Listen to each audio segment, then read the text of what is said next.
अस्सलाम वालेकुम, welcome back another module number 3 and part number 5। So part 5 में भी हम अगले 5 शॉर्टकट्स को समझेंगे कि उनकी मीनिंग क्या है।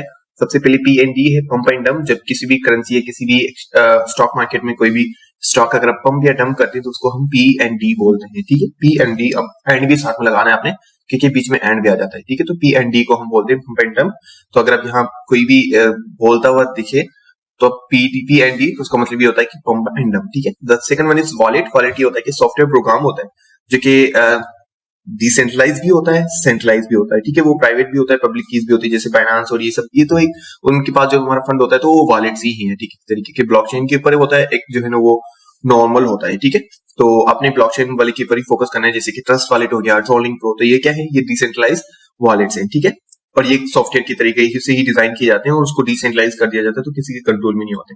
वो एक तरीके से थोड़े बहुत कंट्रोल में भी होते हैं, लेकिन आपका फंड उनके कंट्रोल में नहीं होता। वो वैसे मैनेज कर रहे होते हैं लेकिन आपका फंड उनके कंट्रोल में नहीं होता। अगर आप बाइनेंस या किसी और एक्सचेंज पे रखते हैं, दैट मींस वो आपका कंट्रोल में है किसी के।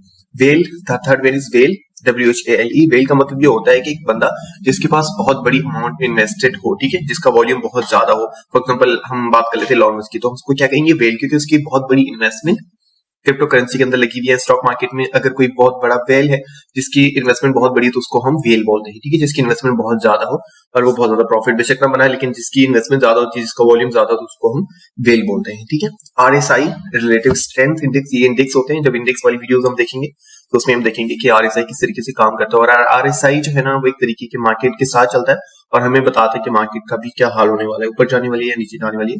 तो RSI का मतलब ये होता है। ठीक है, RSI के बारे में जब हम वीडियो बनाएंगे तो आपको यहाँ से समझ आ जाएगा कि RSI क्या मतलब है। FA fundamental analyst. हम पिछले पार्ट में टेक्निकल एनालिसिस और बाकी दो भी हम सीख चुके हैं। अब ये फंडामेंटल एनालिस्ट है। फंडामेंटल एनालिस्ट इन्वेस्टमेंट के लिहाज से बहुत जरूरी होता है। अगर आप किसी भी कंपनी के अंदर इन्वेस्टमेंट कर रहे हैं तो फंडामेंटल एनालिसिस ही आपने देखने। टेक्निकल तो आप अपनी इंक्रीज बाय करने के लिए, फॉर एग्जांपल अगर आपने BTC के बारे में फंडामेंटल्स देखनी तो आप क्या देखेंगे कि वो ब्लॉकचेन पे है भी या नहीं है। लोग अभी बात कर रहे हैं, स्मार्ट कॉन्ट्रैक्ट है, प्रूफ ऑफ वर्क किस तरीके से है और वो एक्चुअली में काम किस तरीके से कर रहे हैं और कितनी चीजें उसके ऊपर हो चुकी हैं। ठीक है, और ये सब चीजें देखने के बाद ही आप जो है उसके अंदर इन्वेस्टमेंट करेंगे। ठीक है, उसको अगर आप स्टॉक मार्केट में जाएंगे तो स्टॉक मार्केट में जितनी भी फंडामेंटल एनालिसिस में जितनी भी चीजें आती हैं, टीम को देखना, सिस्टम को देखना, कब से चल रहा है, बाकी जितनी भी चीजें आप रिसर्च करेंगे उसको हम फंडामेंटल एनालिस्ट कहते हैं।